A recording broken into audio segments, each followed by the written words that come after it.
അങ്ങനെ ദേ ആറ്റ് നോറ്റിരുന്ന് അല്ലുക്കുഞ്ഞിൻ്റെ വെക്കേഷൻ തീരുന്നതിന് മുന്നേ നമ്മളൊരു കറങ്ങാൻ പോയിട്ട് നമ്മൾ വൺ നൈറ്റ് സ്റ്റേക്ക് പോവാണ് റിസോർട്ടിൽ. കുട്ടിക്കാനത്തുള്ള പഗോഡ എന്ന് പറയുന്ന ഒരു റിസോർട്ടിലാട്ടോ പോണത്. അവിടെ മിസ്റ്റ് ഹിൽ റിസോർട്ട് അതാണ് ഒട്ട് പേര്.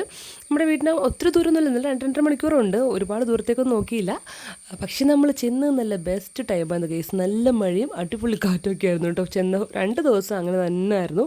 വീട്ടിൽ നിന്ന് ഇറങ്ങിയപ്പോഴേ മഴയും ഇതൊക്കെ ഉണ്ടായിരുന്നു കേട്ടോ. പക്ഷെ നമ്മൾ കുറേയെന്ന് വിചാരിച്ച്, പക്ഷേ അതിന് ഇരട്ടിയായെന്നല്ലാണ്ട് കുറവൊന്നും ഉണ്ടായില്ല കേട്ടോ. ചെന്നുകൊണ്ട് റൂമിലൊക്കെ കയറി നമ്മൾ അധികം പുറത്ത് നടക്കാൻ പറ്റിയില്ല, മഴ തുടങ്ങി. പിന്നെ കഴിക്കാൻ ചെല്ലണമല്ലോ, അങ്ങനെ താഴെയാണ് റെസ്റ്റോറൻറ്റൊക്കെ. അപ്പോൾ അവിടെ ചെന്ന് ഫുഡൊക്കെ അടിച്ചു. തിരിച്ച് വരുമ്പോഴാണെങ്കിൽ നമുക്ക് വന്നിട്ട് പുറത്തൊക്കെ ഇറങ്ങി നടക്കാമെന്നൊക്കെ പ്ലാനായിട്ട് വരുന്നത്. പക്ഷേ മഴ എവിടെയുണ്ട് കുറയുന്നു, ഒരു രക്ഷയില്ല. വീട്ടിൽ വിളിച്ചപ്പോഴാണെങ്കിൽ അവിടെ കറണ്ടും ഇല്ല, ഫുള്ള് മഴയൊക്കെയാണെന്ന് പറഞ്ഞായിരുന്നു കേട്ടോ. അപ്പോൾ അതേ അവസ്ഥ തന്നെയായിരുന്നു കേട്ടോ അവിടെ. അവിടെ നമുക്ക് പുറത്തൊന്നും ഇറങ്ങാൻ പറ്റിയില്ല. കുറേ നേരം നമ്മൾ ആ റെസ്റ്റോറൻറ്റിൽ തന്നെ നിന്നു. ഒരുപാട് ഫാമിലീസ് ഉണ്ടായിരുന്നു കേട്ടോ.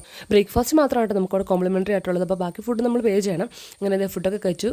റൈസ് എന്താണ്ടൊക്കെ ഉണ്ട്, പക്ഷേ റൈസ് എടുത്തില്ല. ഞാൻ പൊറോട്ട ആയിട്ട് എടുത്തത്. ചുട്ടി പൊറോട്ട തന്നെ കഴിച്ചു. ഞങ്ങൾ 4 പൊറോട്ട തന്നെ കഴിച്ചത്. ചിക്കൻ കറി ഉണ്ടായിരുന്നു, പിന്നെ റൈസും, പിന്നെ എന്തോ ഒരു വെജിറ്റബിൾ കറി ഉണ്ടായിരുന്നു കേട്ടോ.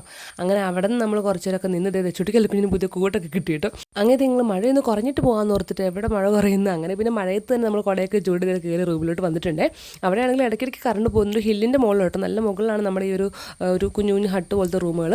അങ്ങനത്തെ റൂമിലൊക്കെ വന്നിട്ടുണ്ട്. അപ്പോൾ എന്തായാലും ബാക്കി വിശേഷങ്ങളും കാര്യങ്ങളൊക്കെ നെക്സ്റ്റ് വീഡിയോ പറയാം കേട്ടോ. മഴയത്ത് പിന്നെ പുറത്തുനിന്ന് ഇറങ്ങാൻ പറ്റില്ല, ജസ്റ്റ് ആ റൂമിൻ്റെ പുറത്തൊന്ന് ജസ്റ്റ് നടന്നു മാത്രമേ ഉള്ളൂ കേട്ടോ. അപ്പോൾ നമ്മുടെ റിസോർട്ടിൻ്റെ ഡീറ്റെയിൽസും കാര്യങ്ങളൊക്കെ ലോങ് വീഡിയോയിൽ പറയാം കേട്ടോ. ബൈ.